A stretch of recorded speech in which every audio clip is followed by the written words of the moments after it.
Welcome to the webinar. We'll be getting started in about 5 minutes.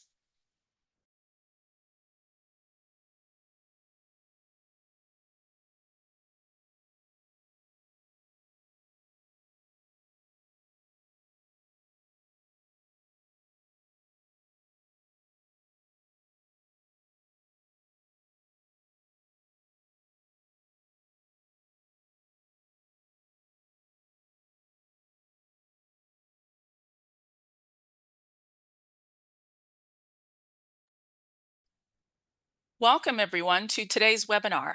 As we take a moment for everyone to sign on and get settled, please let us know in the chat where you are listening from.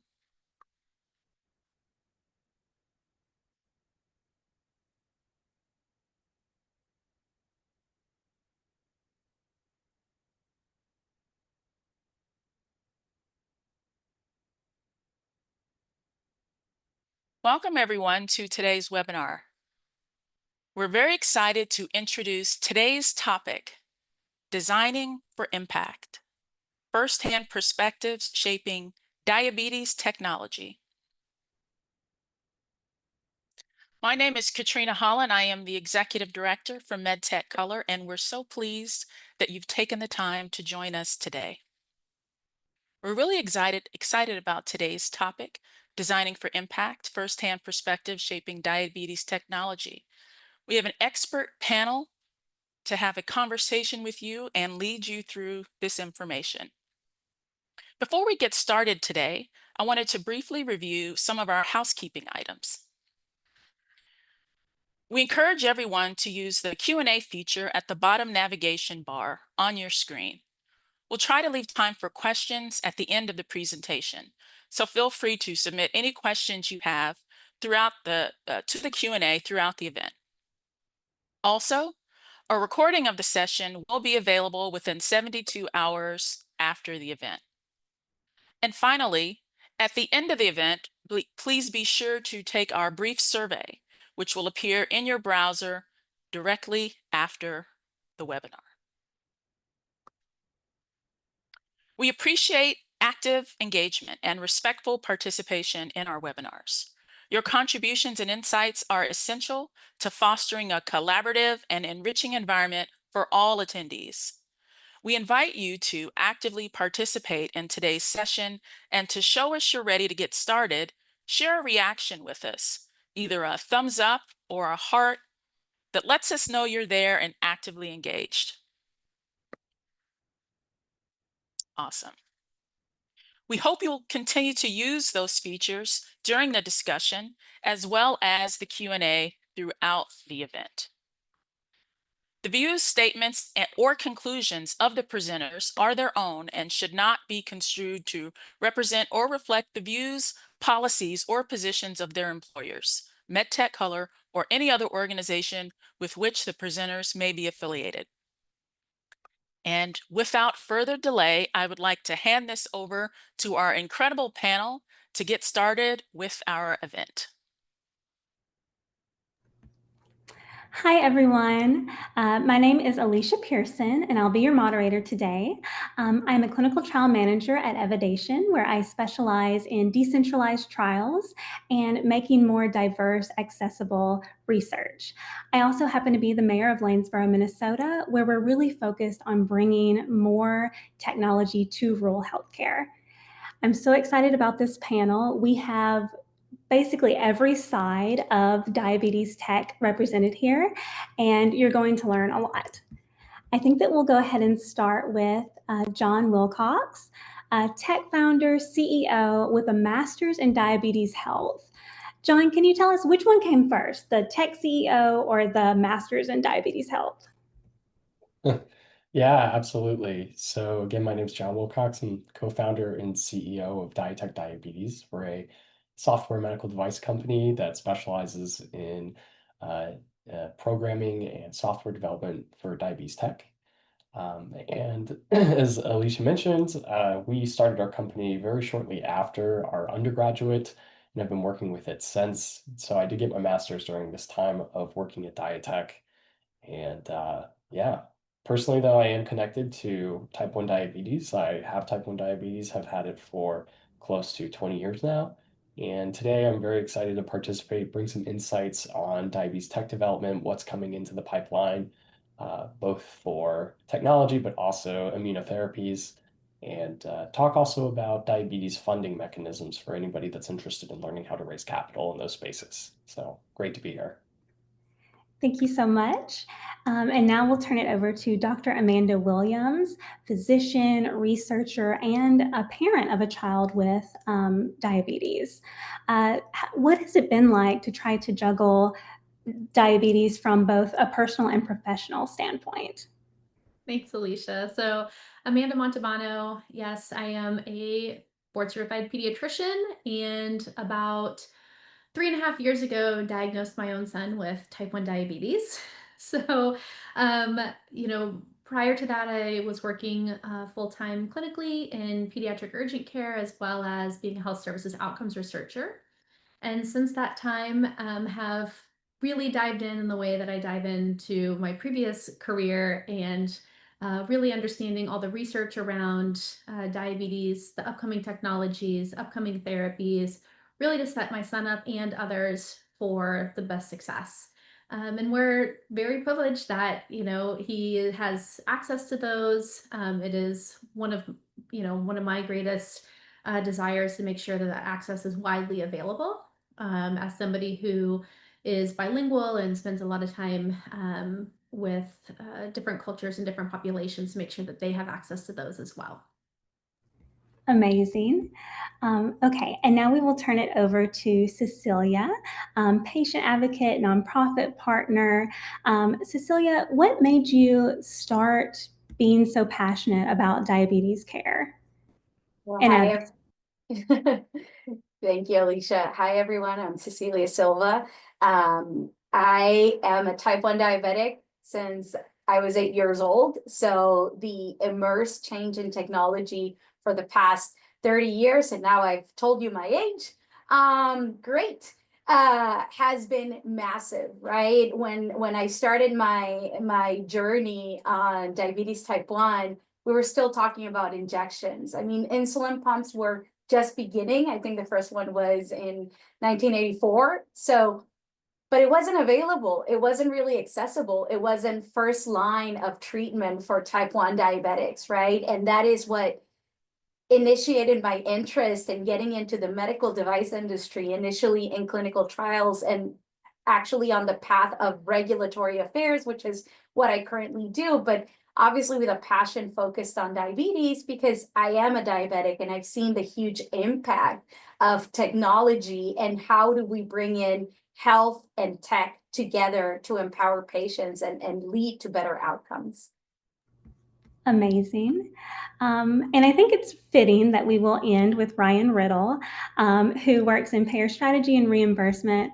Ryan, this is kind of what everybody thinks of last, and you happen to be the last one to introduce yourself. Can you tell us why? Why do you think that is? Well, a couple of things. So to start off with, Ryan Nolan, nice to have everyone on the webinar today. I am the Senior Director of Reimbursement, Health Economics, and Market Access at PRIA Healthcare, a reimbursement consulting firm. And prior to that, I actually lived a very similar life to John in terms of being an entrepreneur, forming a company, leading multiple clinical trials, bringing a device through FDA, and then on the other side of that, having to then face exactly what you're saying, Alicia, um, the coverage, coding, and payment challenges that all new med tech faces. And I think my position and hopefully one key thing I can impart on our audience today is that the earlier you think about your reimbursement and market access strategy, even pre-FDA, the better off you will be on the other side. And so over the course of today's conversation, I'm happy to chat about how some of the technologies in the diabetes space have succeeded, given their forethought to this, and others have not. Oof, okay, that's a great way to kick us off. And of course, we want to talk about kind of where we are and where we're going. But before we get there, we kind of want to talk about where has diabetes tech been? What are some barriers that have kind of been in place this whole time that keep people from getting the care that they deserve? And anyone can answer, but I think we'll start with our own diabetic people, John and Cecilia. Whoever can unmute first. Okay, Cecilia. To be honest with you, right, it does. I'm going to talk a little bit about my own personal experience, right? The care and the standard of care for type 1 diabetes has massively changed in the last couple of years, right?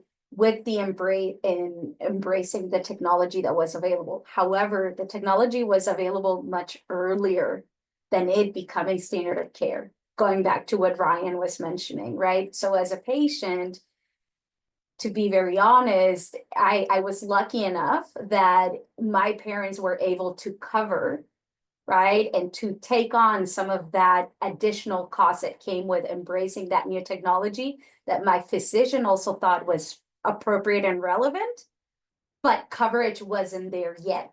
Now, 20 years later, it is there, right? And it does become that standard of care, which is amazing. But again, it took, going back to exactly what Ryan said, yes, the technology was proven safe and effective, right? And it went through the proper rigor of a regulatory approval, but the coverage wasn't there.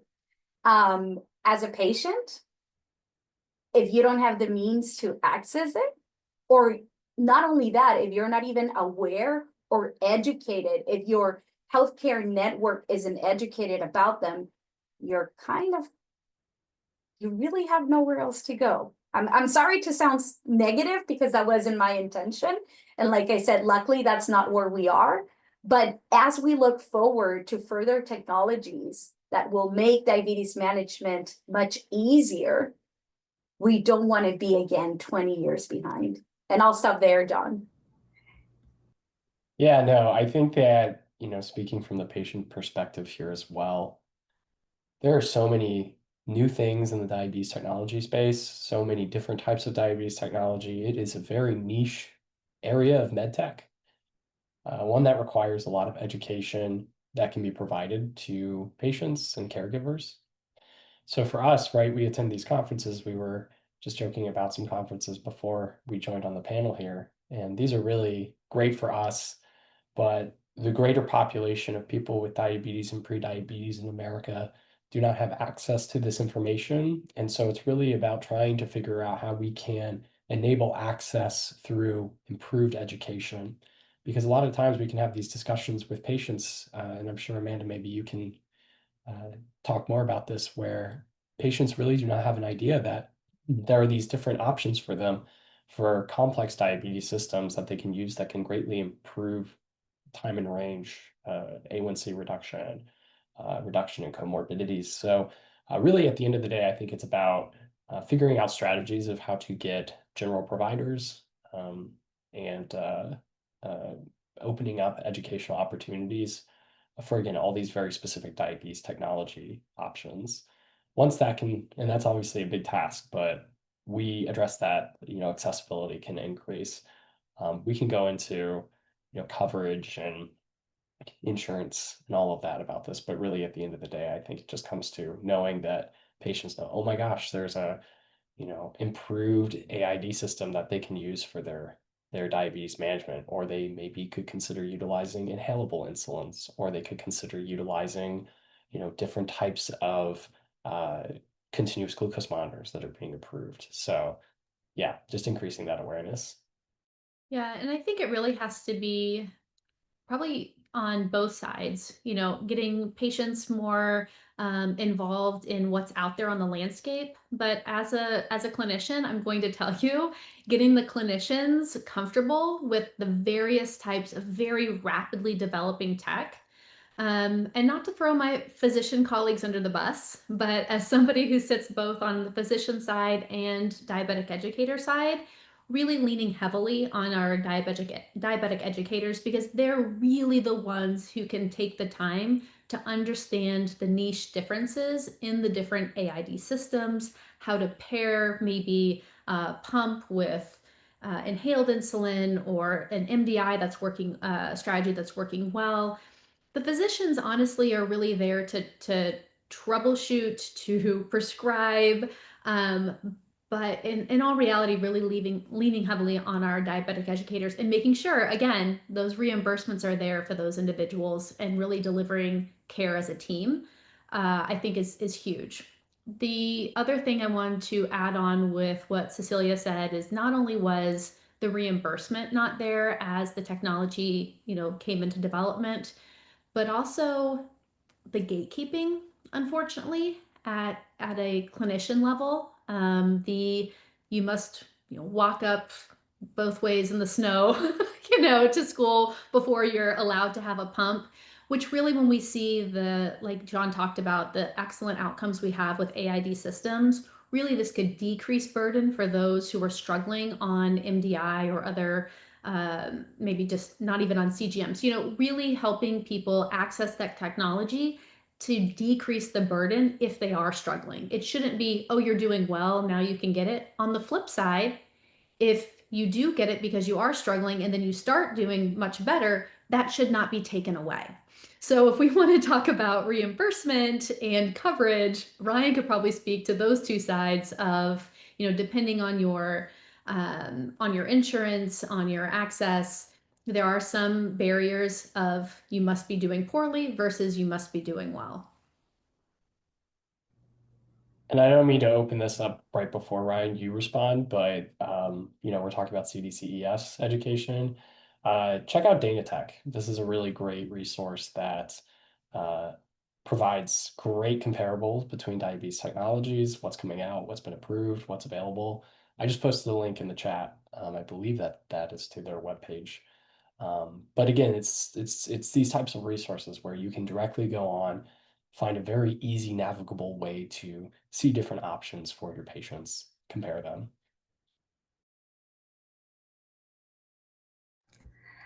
Okay, Ryan. I'm just trying to think of what to add because I think you guys covered a lot of it already. But from my perspective, I mean,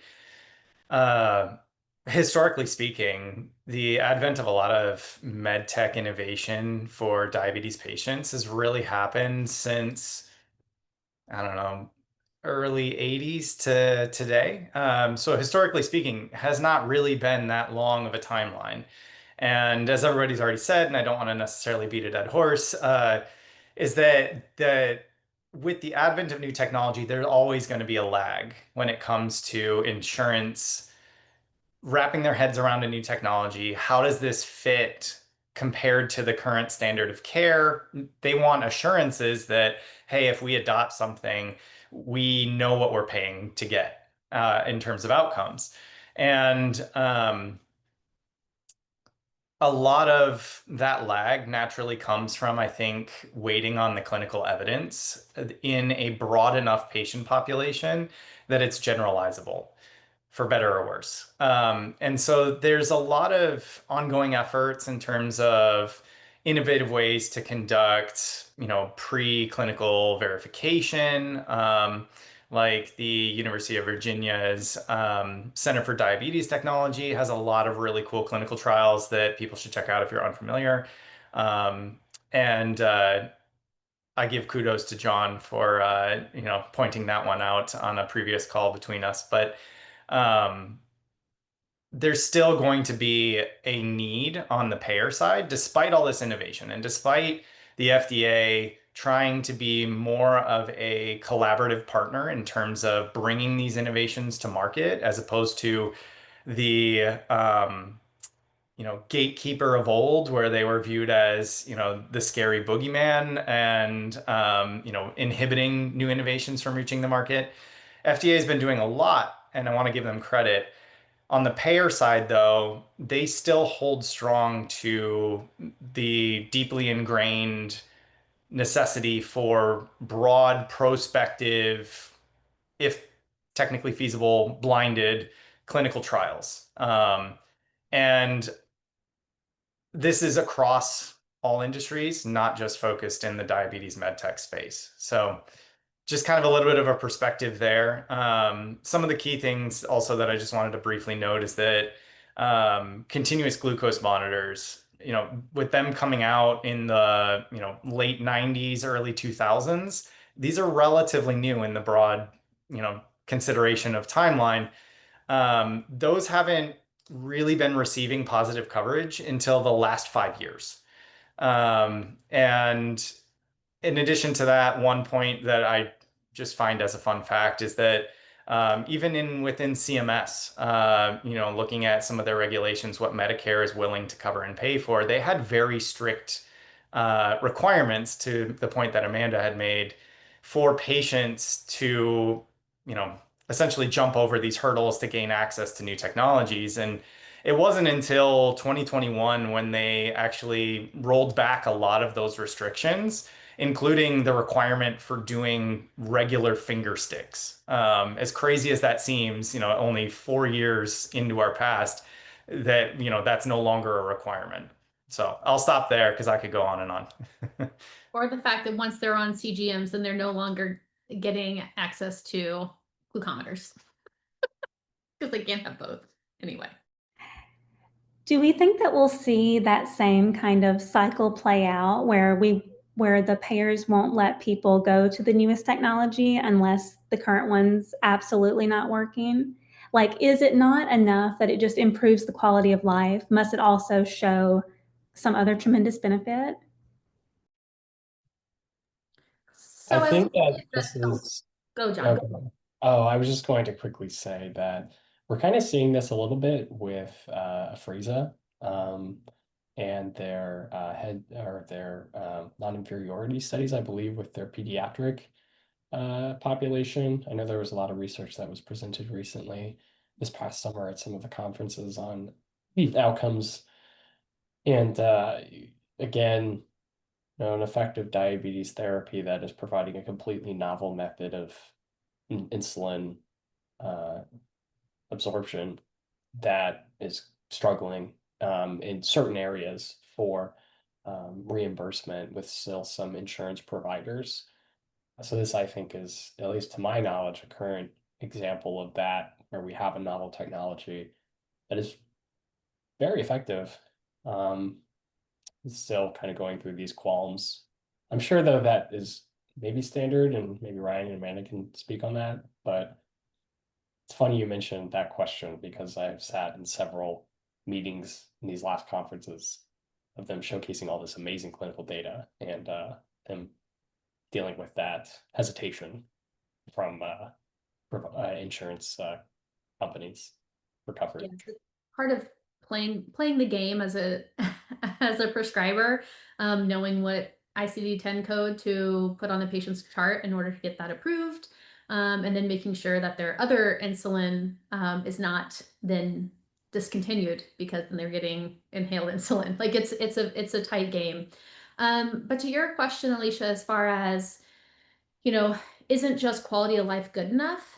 I have seen a move from the FDA to really start incorporating those not as primary outcomes, but definitely as secondary outcomes on clinical trials. And if you go to clinicaltrials.gov, you'll start to see some of those pros, some of those patient-reported outcomes being listed on there as secondary outcomes. And that's, I think, especially within the diabetes space, in as much attention as brought to specifically the type 1, but also in the type 2 arenas of it's 24/7. This is a huge burden. We're talking about the burden on mental health as well. What can we do to decrease those burdens? Those pros are really important as well. And so hopefully, as you're thinking about designing these studies, showing not just clinical effectiveness, but also those patient-reported outcomes and those economic outcomes as well, making sure to tie those in and making sure that you're capturing those.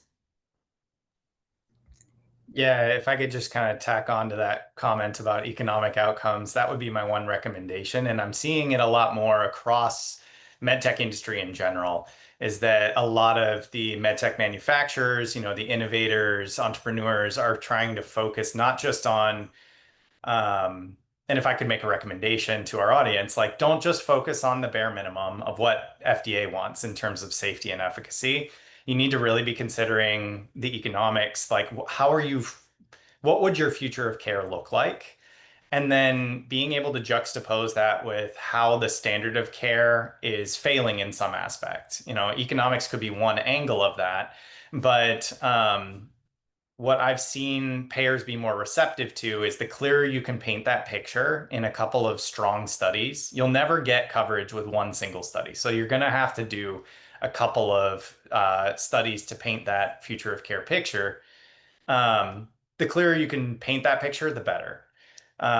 So I think that the one piece that I would recommend, and that a lot of payers, particularly in the diabetes space, are trying to focus in on a little bit better, is stratification of patient populations to a certain extent. And in particular, payers are focused on the patients that cost them the most. And in terms of the diabetes space, some of the key things that they've honed in on and start to separate out in terms of the policies where they say, well, we'll cover it for this patient, but not that one, is that a lot of the technologies, these innovations that are really promising, but may require more of the patient themselves to be able to continuously be monitoring it or, managing the use of that equipment. There's a challenge there where they view it as we will only provide this to the adult patient population, and the pediatric population we will prohibit using this information because we can't trust them to use it accurately. So with the advent of a lot of these like closed loop systems or hybrid closed loop, where you're taking a lot of the reliability off of the patient population and ensuring to the payers that there will be consistent management of that patient. Like I see them embracing that type of technology, hopefully in the next couple of years and not waiting another 20. But they've already picked up on it in a lot of the coverage policies already, and they've indicated that they're monitoring very closely. So it's really kind of a waiting game to see across all of the medtech industry, whomever is generating, let's say, closed loop devices, a rising tide floats all boats. As everybody's publishing, the payers get more and more comfortable, and it doesn't have to rely solely on a single company. And so it sounds like really education on all fronts is necessary to make sure that we can move forward. It's necessary for the participants, the patients, to know that this even exists, one, and two, to understand like we need you to do it correctly so that we can get you paid for it. To take a step back, like as previous children with diabetes, what was that like for you guys? Do you feel like you had a good handle on it? You were able to do what you needed to do? Or were you really heavily relying on your parents?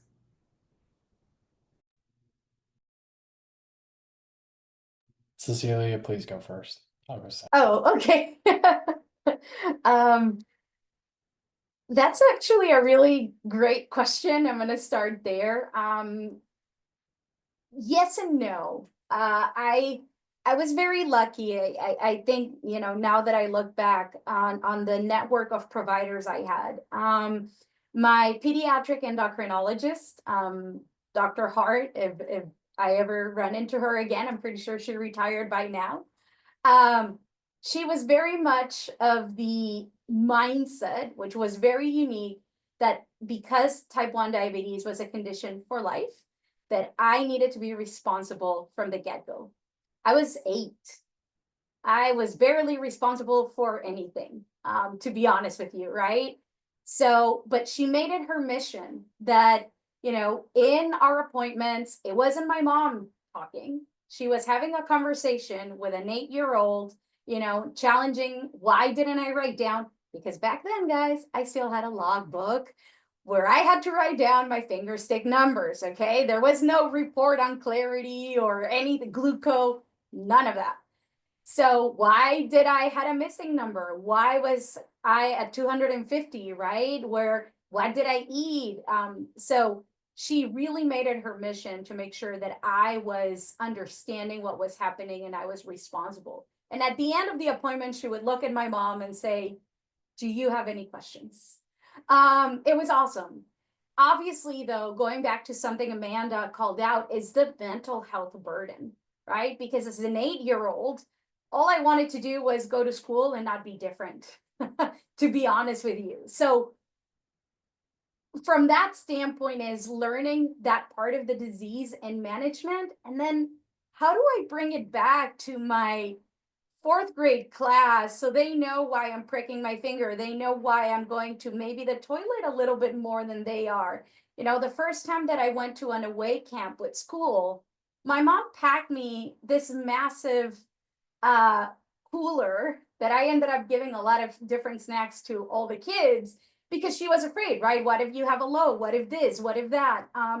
So going back to your question, it's very challenging to give you a straight answer. Apologies, because it wasn't on my parents, right? It was on me, but if it also had to be on them as well. So the level of education had to be on both ends to be able to try as best as possible to successfully manage and go back to a usual routine, which meant that didn't stop with just my physician, my parents, and myself. It was also with the environment that I was now interacting with, right? Whether it was school, whether it was an after school program, or even my own family. So I can't tell you the number of birthday parties I went to where they're like, oh, but you can't have the cake and the ice cream and the goodie bag, right? So I guess going back to the education aspect, it's not just with the patient and the therapy that they have to undergo, it's the entire network, at least as a kid with type 1. You might be regretting letting her go first, John. You've got to follow that. Yeah, I mean, I think there's a lot of similarities between my experience and Cecilia's. I was diagnosed on my 9th birthday, and I'm 29 now. So back in 2005, you know, I had a blood glucose monitor, had ketone sticks, and I did have an insulin pump. It was like a first generation Omnipod where I had to carry the PDM, manage that. But now, you know, I manage everything on my phone, on this app here. And it shows my connectivity to my CGM, which is on my arm here, and then my pump, which is on my arm here. And as you can see, it says automated. So, you know, an AID system is running, at least with the Omnipod 5 system. So now I can dose, I can see my glucose trends, I can see all of my history.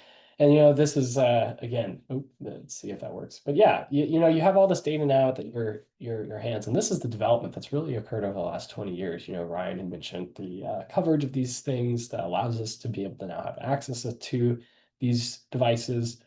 And so it's just been absolutely amazing to see the development of systems. And this time, you know, 2016 is when we had the first approval of the first AID system with Medtronic's system. And even just since then, within 9 years, you know, we're seeing automated insulin delivery systems that are allowing patients to achieve, and I don't like using that word. Technology does not allow us. We do it ourselves. They are tools. But you know, these systems allow us to be proactive in managing our diabetes systems with amazing time and ranges now. And if you look at long-term data, you know, for again, outcomes for people with type 1 diabetes now, you know, we're meeting you know, life expectancies of normal Americans now. You know, our comorbidities are, you know, when we have a certain A1C, it's really amazing. And these devices can help us. And witnessing that as a person with type 1 diabetes since the age of 9 to now has been very exciting. And I'm even more excited for the future. I mean, just understanding that we are now really, I think, going through this automated insulin delivery system revolution to now looking at systems such as the VX880 and Sana Biotech's systems, and really seeing these amazing outcomes for people with diabetes that are receiving beta cell, islet cell transplantations, seeing those outcomes. We're not there yet all the way without immunosuppressants for those types of technologies, but it really is amazing to see what will probably be within the next 5 to 10 years of development in that space now that we are kind of getting really close to achieving really good successes with AID systems, and that's what I'm very excited about next, which is, again, the use of these cellular therapies. And so, I think that's the next wave.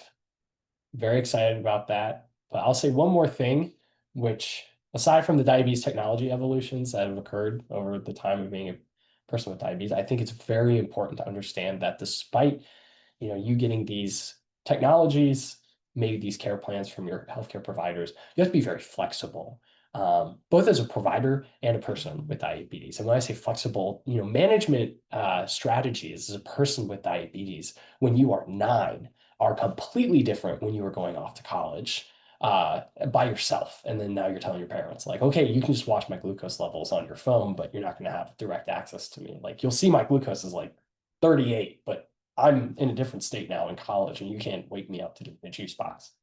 So, just being very aware that the strategies that we implement for our patients and and then what we tell providers to do is that the strategies for care need to be adaptive, flexible for age, obviously demographic, SES. There's not one strategy, I think, that works for anybody specifically. And we do have to take the time to learn individually what a person needs. And that is the science of diabetes, because there's so much data, there's so much technology, there are so many inputs. So be prepared to take that challenge on, because that's the standard that we require for care for people with diabetes. Individualized plans that are flexible. And when we think about how to make sure that the technology is following that, we know that we'll have, hopefully, a diverse patient pool for the clinical trials themselves.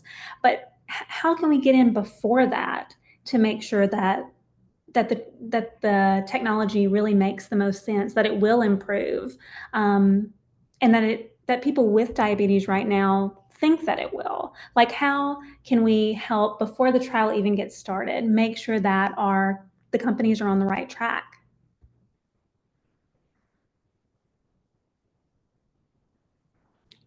If I could just add one quick comment on that. I think a big piece of advice I'd like to impart on our audience is engage with the relevant clinical associations on your trial designs.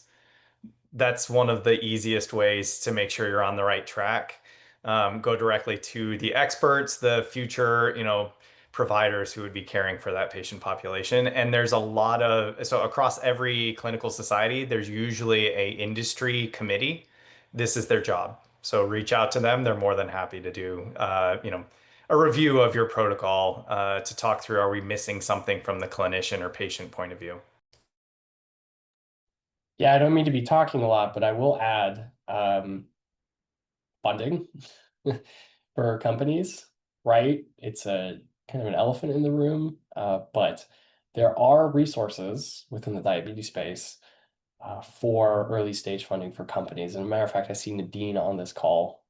She helps represent a program that we've been a part of for a very long time, West Coast CTIP, which is an FDA consortium that can also supply grants, early stage grants for med tech companies. So if you have a pediatric, indication of use, reach out to Nadine. She's amazing, and so is their team.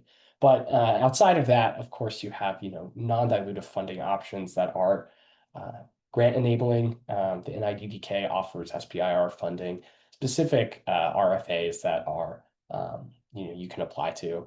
Guillermo, Dr. Riza Rubin is a great contact, someone that you can talk to, a program director for that type of funding. And these are all to help preclinical and clinical designs, for funding those types of things that after you have those conversations with those stakeholders, Ryan says, how do you fund those? There are those resources. And then, of course, on the private capital space, There are dedicated diabetes resources.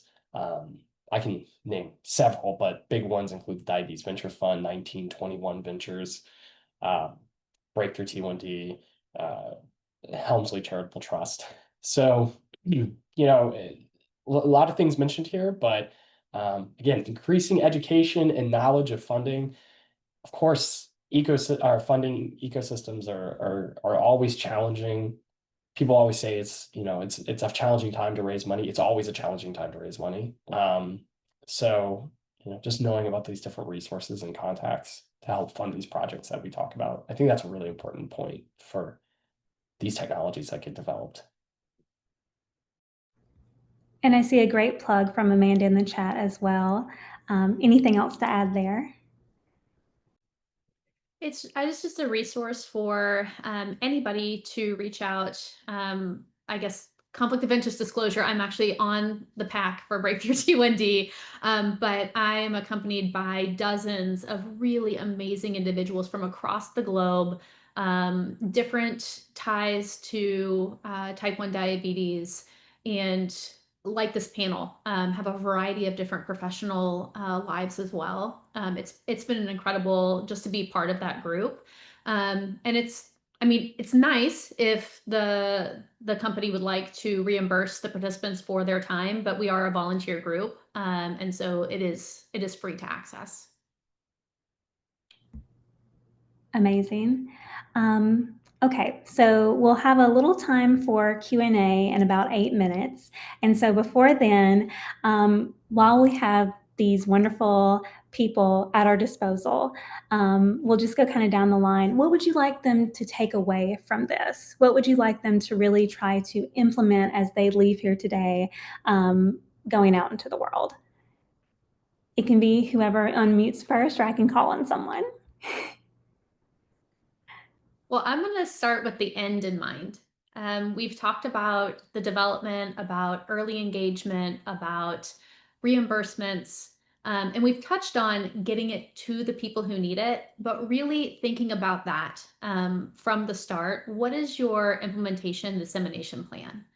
That's something that I've been very passionate about. John talked about how amazing it is to be on an AID system and how that's been really life-changing in order to get the great outcomes that's available, but only 30% of people with type 1 diabetes are on an AID. And now we're talking about, this, potentially replacing beta cells and doing transplantations or different immunomodulatory things, but we're still, 70% of us are still left behind. So thinking about from the get-go, how are you going to get that not just reimbursed, not just proving efficacy, but actually to the patients, and engaging with an implementation dissemination scientist as part of your team to really think about road mapping that. I think I'll just go next by saying that all of these strategies culminate in physical form via contacts that you can meet, and you can ask questions and form these strategies with at some of these annual conferences that we have mentioned. Obviously, there might be cost or access issues for getting to some of these, but ADCES, the American Diabetes Association Conference, ATTD, these are really, really, really great resources for people who are interested in developing out technologies or understanding this space more, because the diabetes space is really not that big. We have a lot of amazing connections, and so I just recommend for people who want to learn more or get connected with these stakeholders to really look into some of these types of in-person events that you might be able to attend to learn so much about how you can make these connections with these people. So I really, really recommend that. I couldn't echo more what Amanda said. I'll use a slightly different word that we use in my regulatory environment, just market access, right? Ultimately, it's not just about the reimbursement pathway, but it's the delivery ultimately of the technology and the support network you're going to need after, right? It's not about just getting you the device, the app, the tech. It's the holistic approach. Diabetes, I would love to say as a diabetic that it's just about getting insulin into your body. That would be amazing. That would be incredibly simple, but it's not that, right? And John alluded to it. What you need at every different stage of your life is very different. When you're going through puberty, when you're going through adulthood or a pregnancy, very different. So I don't want us to forget, it's not just about the device of the app, it's the holistic view of the patient and the other needs that will be there, including that support from a mental health standpoint. This is unfortunately 24/7. So, for somebody that has had diabetes for over 30 years now, it gets to you, right? Okay, Ryan, bring us home. All right, I'll do my best. So I think the one piece of advice that I would have, and this is coming, I guess, from me being a former engineer by background, is to not reinvent the wheel. And what I mean by that is there's been a lot of other technology developed in this space, but in general, when you're seeking to bring a new technology to market, what you should really be understanding is the context of one, is the patient really going to use your device as you intend it to be used? Don't over-engineer it. It doesn't need to be Adobe Photoshop with 5 million buttons that nobody uses. So you got to put the patient at the center of what you're developing. And then in addition to that, you got to also take into consideration who are the other stakeholders involved. Because the patient, they're the bottom line, but they are, especially in the pediatric case, not the person who's paying for the technology. So you need to understand who's paying for it, what do they care about, and think very intentionally about what are the things you need to accomplish without stepping on the landmines that maybe other companies have that, unfortunately doomed their technologies. Coming into that with like an eyes wide open approach is something that I think, as we've talked about, communication, disseminating information about your technology to educate all of the key stakeholders is going to be important. But I would also highly recommend collaboration. Like, you don't have to do this alone. We've mentioned a lot of different resources that are available, and from FDA to the societies and other organizations. So communication also, I think, extends to asking for help. That's beautiful. And that keys us right up to some of our people who are asking for help. We've got some really good questions in the chat. Starting off with, do you work with medical students to change the education around diabetes? Do we think that's a good place to kind of get in early? And is that being done enough right now? Amanda might know best. I was like, I guess I'll be the one to take that one on. So medical students are responsible for understanding the basis of pathophysiology, and then in their later years, how to engage with patients and their caregivers.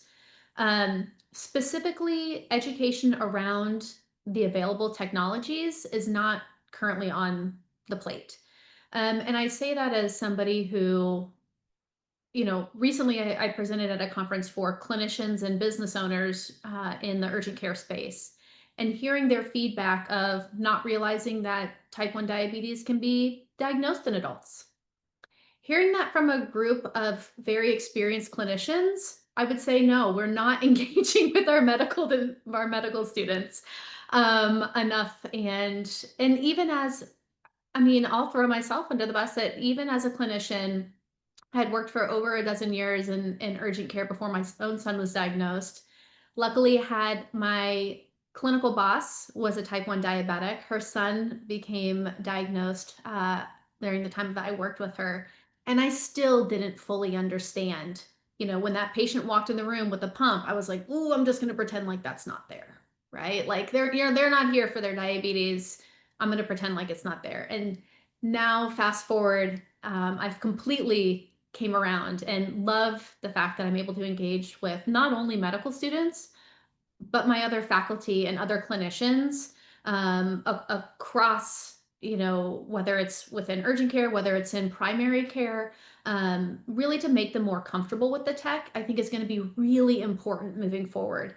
And just as, John and I both put in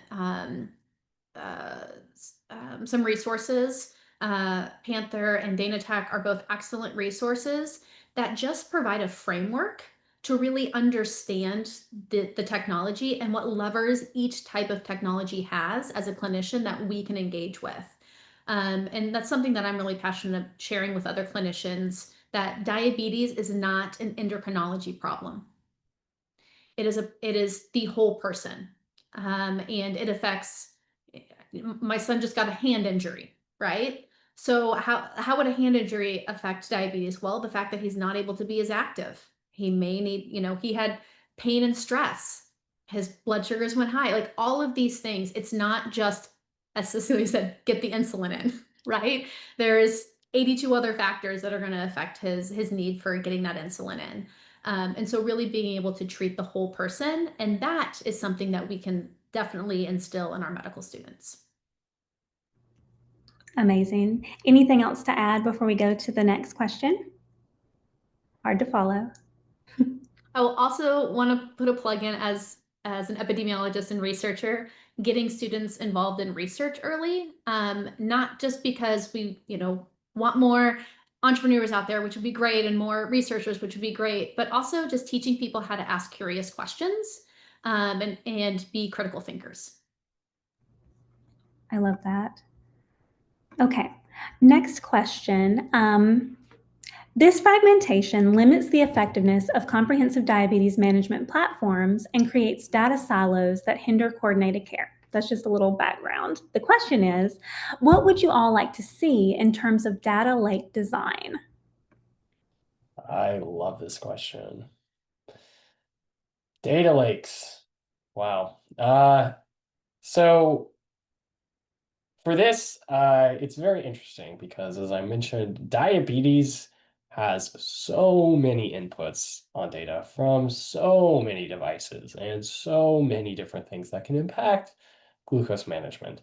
So how do we wrangle all of these different data sets to provide a easy to understand, reviewable in a single setting to make clinical decisions? Obviously, there is remote patient monitoring and post-appointment review of data, but really at the end of the day, it's about making all of this data digestible and easy to understand.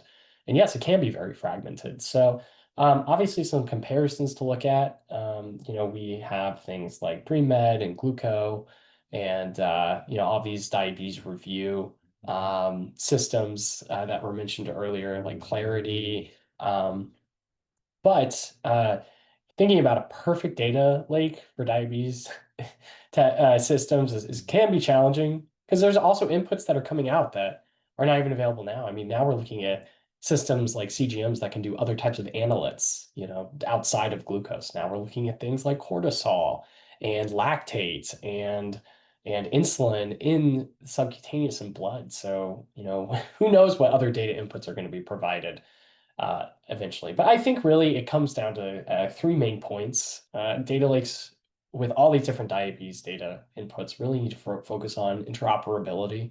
There are so many different types of systems that can be used by a person with diabetes. So it needs to make sure that it can obviously ingest data from all these different types of devices. I think another thing is thinking about possibly access control and permission layers, just allowing different stakeholders, researchers, and care providers to be able to access the data that the person with diabetes is enabling. I think that's really important. And then the last thing I think is just really very, considering the use of AI readiness for data lake review. Just because, again, there's so much data, and there are some examples of this within the diabetes space of utilizing FDA-approved AI assistants for data review. So those are some, I think, some big topics that you can consider when designing a data lake, but it's a huge task. I could talk about this all day though, but I'll leave it at that. If anyone's interested in talking more about data management, please follow up. Anything to add before we move to the next question? All right. Let's see. The regulatory landscape is evolving rapidly as digital therapeutics and AI-powered tools emerge. Thoughts on this? Maybe looking at you, Cecilia. Yes, it is evolving rapidly, right? And we see that across the world, actually, not just in the US. But I'll go back to something that Ryan said. So I'll give credit to the agency here. FDA has moved towards a more collaborative effort, right? And we've seen some of those least burdensome approach for some of this technology, because ultimately they do see the gain, right? When we're talking about health economic metrics being measured as milestones, patient satisfaction, right? And ultimately that burden in the entire system. As we continue to focus on that data, the pathways will be enabled, right? It is hard sometimes. I mean, will FDA jump and say, yes, anything that's AI and I don't require to review? As a regulatory person, I don't think that's going to happen. I might be proven wrong, but there are pathways available today, right? Going back, another thing that Ryan said, regulatory and market reimbursement are always very aligned, is don't reinvent the wheel. Yes, there might be technologies that aren't utilized today in diabetes, but that doesn't mean that they might not be utilized in other areas. Yes, of course, I'll add that, Amanda. That you might leverage, right? And you might have that conversation with the regulator in country. There's openness to that, right? If we look at wearables, and I'm at Resmed, so I'm on the sleep apnea side, but Samsung and Apple did get sleep apnea notifications on their watches. So again, yes, it's a different disease, but looking at examples of similar technologies being utilized in other areas is always helpful. And I know we talked about this as Amanda put in the chat previously, the use of real world evidence. Going back to the question that John was focusing on earlier, there's so much data already out there. Not only that, there's so much data that you can continue to collect. So we're not, 30 years ago, where there was no way to connect, there was no interoperability to be able to start building milestones and connections between the data. That is now accessible. So that only strengthens the power of the submission or that you're putting forward to the regulator, right? So again, it's going a little bit outside of what exists today, looking at maybe other parts of disease states, looking at your clinical endpoints, looking at the impact of healthcare, economics, and the entire chain. So I think there's more information available for you to build that pathway a little bit smoother. Okay, and if we can speed run it, we have time for one more. I think this one will be for Ryan. How can smaller startups design trials that still generate payer-relevant evidence? Big question, little time. Yeah. So my quick answer is very carefully. But in terms of generating payer relevant evidence, I think just to kind of echo a point that I had made earlier, like you need to take a very intentional approach to how you design those trials and involve stakeholder input on those designs. Don't just think that, as a recovering, stubborn engineer, that you know everything, that, you're going to create this product that everybody's going to use and you don't validate your assumptions. You should go out and test that. And so there's like a myriad of different ways that you can do it, but what I would highly recommend is gathering input on your trial designs from the clinical societies, partnering with I guess not to make too selfish of a plug, but like with a reimbursement consulting firm, you can gain access to payer medical directors to vet your protocol and get input directly into, is this speaking to endpoints that you actually care about? So going through some sort of exercise like that, I think I would highly recommend from my experience in the entrepreneur seat and designing the trials and running them for my company way back when. Like that was one way that we tried to be as intentional as possible in this trial is when it's done, addresses points that matter, as opposed to assuming, publishing, going to the payers, and they say, yeah, but you forgot XYZ. Okay, that's all the time we have. Thank you so much to the panel for this great discussion and for volunteering your time for this event and all the time we spent leading up to it preparing. And thank you everyone for joining. As a reminder, this recording and any resources will be available probably early next week. And don't forget to check the MedTech Color website and social media for future events and opportunities. We'll see you next time. Bye.